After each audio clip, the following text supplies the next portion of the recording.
diqqat qilinglar. Bu ayollarimiz yaxshilab eshish kerak bo'lgan narsa. Rasululloh aytdilar, Quraysh ayollari tuya minadigan ayollarning yaxshirog'i, ya'ni sahroyi, badaviy arablarning ayollarining ichida Qurayshda ayollari yaxshi ayollar. Ular bolaga mehribonrog'i va eriga molini tejab ishlatishda g'amxo'rrog'i dedi. Bolaga mehribonrog'i, eriga g'amxo'rrog'i. O'tgan darslarimizda aytildi. Ayyuma imratin qa'adat ala bayti awladiha fahiya ma'iya fil janna. Anas roziyallohu anhu dan rivoyat qilinadi, Jami'us Sag'irdan. Rasululloh aytdilar, qaysi bir ayol bolalarining uyida o'tirsa, bas u jannatda men bilan birga bo'ladi. Qaysi bir ayol bolalarini uyida o'tirsa, shularning tarbiyasi bilan jannatda men bilan bo'ladi desak, endi kimdir aytish mumkin ayollarda, nima endi uyda o'tirishim kerakmi ko'chaga chiqmasdan? Men ham dunyoda ko'rgim keladi, men ham ko'chalarda yurgim keladi desa aytamiz, bemalol yuravering. Bemalol yuravering, ko'chalarda gezing.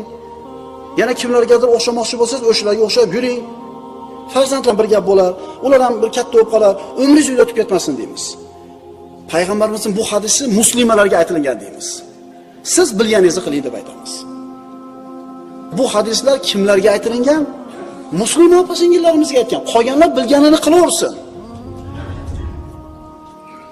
Shuning uchun birodarlar, ayol kishi, qaysi bir ayol kishi ona bo'lgan bo'lsa, farzandlarini tarbiyasini chiroyli qilsa, kiyim-kechagi ovqatini chiroyli qilsa, tozaligiga rioya qilsa, tarbiyasi bilan shug'ullansa, balog'atga yetib komil inson bo'lguncha farzandlarini xizmatida qoyim bo'lsa, bu ayolning maqomi, makonati oliy bo'ladi.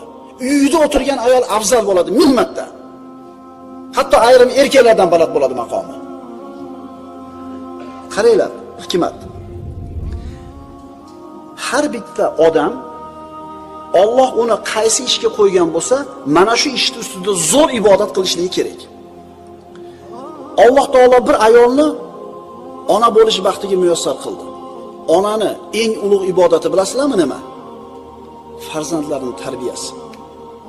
Alloh taolo bir bandani boy qildi, boylik maqomiga qo'ydi. Bu boyni eng ulug' ibodati bilasizlarmi nima? Molini haq yo'lida sarf qilishligi. Alloh taolo bir kishini boshliq qildi. Bu kishini qiladigan eng ulug' ibodati bilasizmi nima? Odamlar o'rtasida adolatni qoyim qilishligi. Alloh taolo bir bandaga ilm berdi. Bu ilm egasini qiladigan eng ulug' ibodati bilasizmi nima? Tasbih o'g'ir o'tirish emas. Nima? Odamlarga ilmni tarqatishlik.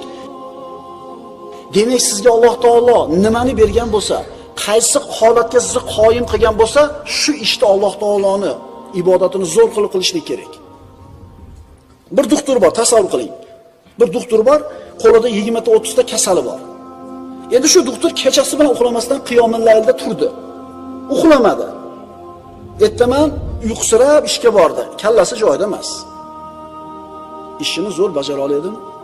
Demak, bu tabibni qiladigan eng zo'r ishi uxlab, aql hushini yig'ib, kasallarni zo'r muolaja qilishi.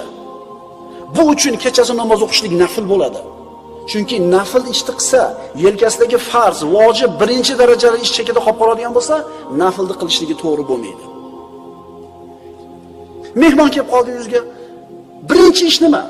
Uni ikrom qilish, ovqat tayyorlash, sharob tayyorlash, qolsa yotog'iga joy qo'yib berishlik. Otangiz kasal bo'lib qoldi. Birinchi ish nima? O'g'lingiz imtihonga tayyorgarlik ko'ryapti. Madrasadami, jamiyadanmi, kirish imtihoni yoki bitirish imtihoni. Sizni qiladigan ishingiz nima birinchi o'rinda shu edi, ota sifatida yoki ona sifatida. Shu bolaga imtihonga tayyorgarlik qilishiga sharoit yaratib berish. Har bitta holatda o'zida qilinadigan birinchi o'rindagi ish bo'ladi. Bitta ish mutlaq birinchi o'rinda turmaydi. Payg'ambarimiz